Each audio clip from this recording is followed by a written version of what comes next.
അസ്സലാമു അലൈക്കും പ്രിയപ്പെട്ട മോമിനികളെ. മരണവാർത്തയാണ്. ചില മരണവാർത്തകൾ നിങ്ങളുടെയൊക്കെ മുന്നിലെത്തിക്കുമ്പോൾ നമ്മളെ ഏറെ മാനസികമായി തളർത്താറുണ്ട്. അതുപോലെ ഒരു മരണവാർത്തയാണിത്. പ്രിയപ്പെട്ടവരെ, നമ്മുടെ വീഡിയോ കാണുന്ന എല്ലാവരും ഈ ഒരു ചെറുപ്പക്കാരന് വേണ്ടി എല്ലാവരും ദുആ ചെയ്യണം. 31 വയസ്സ് മാത്രമേ പ്രായമുള്ളൂ. ഇളം പുഞ്ചിരിയോടെ ആ മോന് പടച്ചറബിലേക്ക് മടങ്ങി. എനിക്കും നിങ്ങൾക്കും അറിയാത്ത ആരൊക്കെയോ മരണപ്പെട്ടവരുടെ വിവരം നിങ്ങളുടെയൊക്കെ മുന്നിലെത്തിക്കുന്നത് മരണപ്പെട്ടവർക്ക് പ്രാർത്ഥന ലഭിക്കുവാനും മരണത്തെക്കുറിച്ച് ചിന്തിക്കുവാനും മരണത്തിന് വേണ്ടി തയ്യാറെടുക്കുവാനുമാണ്. മരണത്തിന് വേണ്ടിയുള്ള തയ്യാറെടുപ്പ് നമ്മുടെയൊക്കെ ജീവിതവും മരണവും അല്ലാഹു തആല സന്തോഷത്തിലാക്കി തരട്ടെ. ആമീൻ.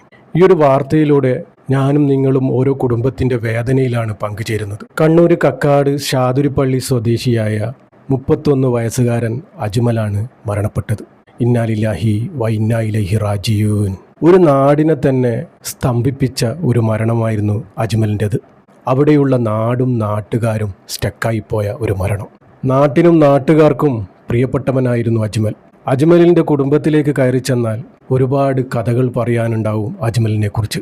അജ്മൽ എങ്ങനെയാണ് നാടിന് പ്രിയപ്പെട്ടവനായത്?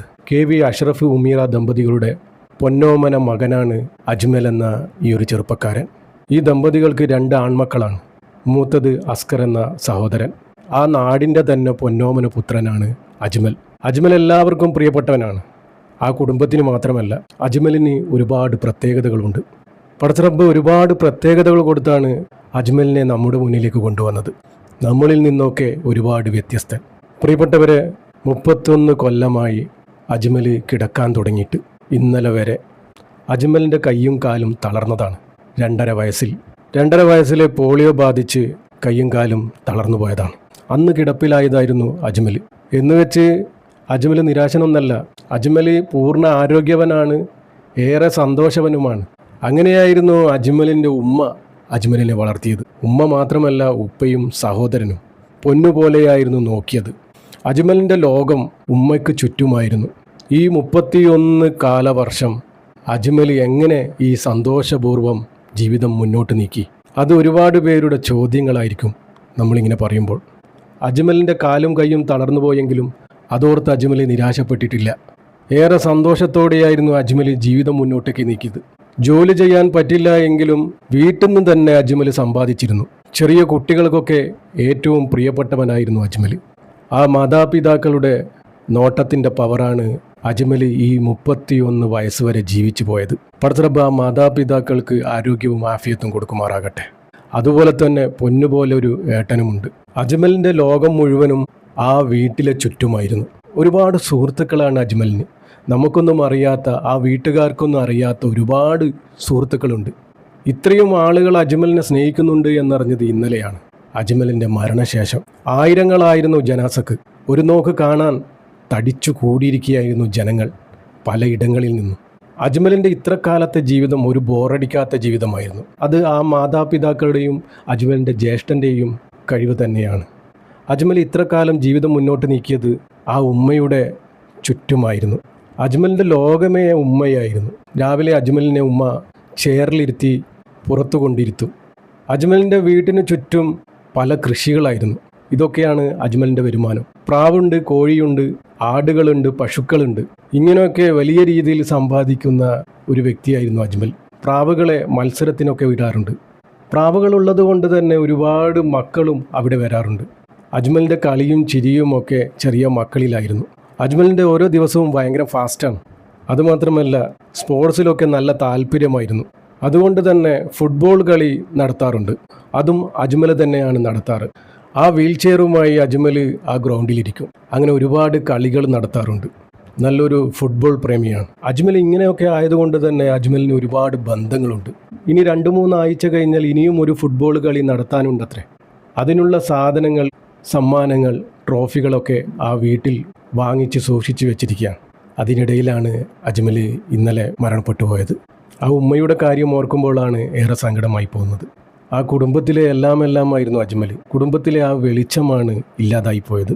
കുടുംബത്തിലെ കളിയും ചിരിയുമാണ് ഇല്ലാതായിപ്പോയത്. ഒരൊറ്റ ദിവസം കൊണ്ട് എല്ലാം നിശബ്ദമായി. ആ മാതാപിതാക്കൾക്ക് ഇതെങ്ങനെ സഹിക്കാൻ പറ്റുമെന്നറിയില്ല. പടച്ചറബ്ബ് ക്ഷമയും സമാധാനവും സഹനശക്തിയും കൊടുക്കുമാറാകട്ടെ. അവരുടെ മുന്നോട്ടുള്ള ജീവിതം റാഹത്തിലാക്കി കൊടുക്കട്ടെ, സന്തോഷത്തിലാക്കി കൊടുക്കട്ടെ. അങ്ങനെ അജ്മലിനെ കുറിച്ച് പറയുകയാണെങ്കിൽ ഒരുപാട് പറയാനുണ്ടാകും. ഈ 31 കാലവർഷം ഏറെ സന്തോഷവനായി അവൻ ജീവിച്ചു പോയി. അതിൻ്റെ ഒക്കെ ക്രെഡിറ്റ് അവരുടെ മാതാപിതാക്കൾക്കും കുടുംബത്തിനും തന്നെയാണ്. പിന്നെ പടച്ചറബിൻ്റെ അനുഗ്രഹവും. അജ്മൽ ഇങ്ങനെയാണെങ്കിലും നല്ല ആരോഗ്യവനാണ്. എന്താണെന്നറിയില്ല, പടച്ചറബ് പെട്ടെന്ന് വിളിച്ചു, പെട്ടെന്ന് പോയി. ഒരു രോഗമോ ആരോഗ്യ പ്രശ്നമോ ഒന്നും തന്നെ ഇല്ല. പടച്ചറബിൻ്റെ കലാകാണ്. അവൻ്റെ സമയമായി. പടച്ചറബ് വിളിച്ചു. അജ്മൽ പുഞ്ചിരിയോടെയാണ് പടച്ചറബിലേക്ക് പോയതെങ്കിലും ആ ഉമ്മയുടെ കണ്ണുനീര് അജ്മലിന് കാണാതിരിക്കാൻ പറ്റുമോ? ഇത്രകാലം തങ്കക്കുടം പോലെ നോക്കിയ ആ ഉമ്മയുടെ അവസ്ഥ എന്തായിരിക്കും? അതൊന്ന് നിങ്ങൾ ചിന്തിച്ച് നോക്കിയിട്ടുണ്ടോ? പ്രിയപ്പെട്ടവരെ, നിങ്ങളൊക്കെ ദുആ ചെയ്യുമെന്നുള്ള വിശ്വാസമാണ് നമ്മൾ ഇതുപോലുള്ള വാർത്തകൾ നിങ്ങളുടെയൊക്കെ മുന്നിലെത്തിക്കുന്നത്. എല്ലാവരും ദുആ ചെയ്യുക. പടച്ച റബ്ബെ, അർഹം റാഹിമായ റബ്ബെ, അജ്മൽ എന്ന പൊന്നുമോന് നിൻ്റെ റഹ്മത്തിലേക്ക് വന്നിരിക്കുകയാണ് റബ്ബെ. മഹ്ഫിറത്തും മർഹമത്തും കൊടുത്ത് അനുഗ്രഹിക്കണേ റബ്ബെ. സ്വർഗം കൊടുത്ത് അനുഗ്രഹിക്കണേ റബ്ബെ. നരകം ഹറാമാക്കി കൊടുക്കണേ റബ്ബെ. പടച്ച റബ്ബെ, സ്വർഗത്തിൽ ഉന്നത സ്ഥാനം തന്നെ ആ പൊന്നുമോന് നൽകണേ റബ്ബെ. നാളെ ആ പൊന്നുമോൻ്റെ കൂടെ സ്വർഗത്തിൽ ആ മാതാപിതാക്കളെയും കുടുംബത്തെയും നീ ഒരുമിപ്പിക്കണേ റബ്ബേ. പടച്ച റബ്ബേ, ഈ മയ്യത്തിന് നീ പുറത്തു കൊടുക്കുകയും കാരുണ്യം ചെയ്യുകയും സൗഖ്യം നൽകുകയും മാപ്പ് കൊടുക്കുകയും ചെയ്യണമേ റബ്ബേ. ഈ മയ്യത്തിൻ്റെ പരലോക പ്രവേശനം നീ ആദരവപൂർവ്വമാക്കണേ റബ്ബേ. ഖബറിലെയും നരകത്തിലെയും മുഴുവൻ അദാബിനെ തൊട്ടും നീ കാക്കണേ റബ്ബേ. പടച്ച റബ്ബേ, മാതാപിതാക്കൾക്ക് കുടുംബത്തിന് നീ ക്ഷമയും സമാധാനവും സഹനശക്തിയും നീ കൊടുക്കണമേ റബ്ബേ. നാളെ മുന്നോട്ടുള്ള ജീവിതം അവർക്ക് നീ റാഹത്തിലാക്കി കൊടുക്കണേ റബ്ബേ. സന്തോഷത്തിലാക്കി കൊടുക്കണേ റബ്ബേ. മക്കൾ നഷ്ടപ്പെട്ടാലുള്ള മാതാപിതാക്കളുടെ അവസ്ഥ നിനക്കറിയാലോ റബ്ബേ. അവരുടെ മനസ്സ് മാറാതെ നീ നോക്കണേ റബ്ബേ. പടച്ച റബ്ബേ, നമ്മുടെയൊക്കെ ജീവിതവും മരണവും നീ സന്തോഷത്തിലാക്കി തരണേ റബ്ബേ. ഈമാനോടുകൂടി ജീവിച്ച് ഈമാനോടുകൂടി മരിക്കാനുള്ള ഭാഗ്യം ഞങ്ങൾക്ക് ഏവർക്കും നൽകണേ റബ്ബേ. അവസാനം ലാ ഇലാഹ ഇല്ലല്ലാ എന്ന് ചൊല്ലി പുഞ്ചിരിച്ച് മരിക്കാനുള്ള ഭാഗ്യം ഞങ്ങൾക്ക് ഏവർക്കും നൽകണേ റബ്ബേ. പടച്ച റബ്ബേ, ഈ പാപിയായ സാധാരണക്കാരായ ഞങ്ങളുടെ ദുആ നീ സ്വീകരിക്കണേ റബ്ബേ. ഈ പൊന്നുമോൻ്റെ ഖബറിലേക്ക് നീ എത്തിച്ചു കൊടുക്കണേ റബ്ബേ. ഇവരിലേക്ക് നീ എത്തിച്ചു കൊടുക്കണേ റബ്ബേ. ആമീൻ ആമീൻ യാ റബ്ബൽ ആലമീൻ. പ്രിയപ്പെട്ടവരെ, എല്ലാവരും ദുആ ചെയ്യുക. പറ്റുന്നവരൊക്കെ യാസീനും ഫാത്തിയും മോദി ഹദിയ ചെയ്യുക. ഇൻഷാ അല്ലാഹ്. ദുആ വസിയത്തോടെ അസ്സലാമു അലൈക്കും വറഹ്മത്തുള്ളാഹി.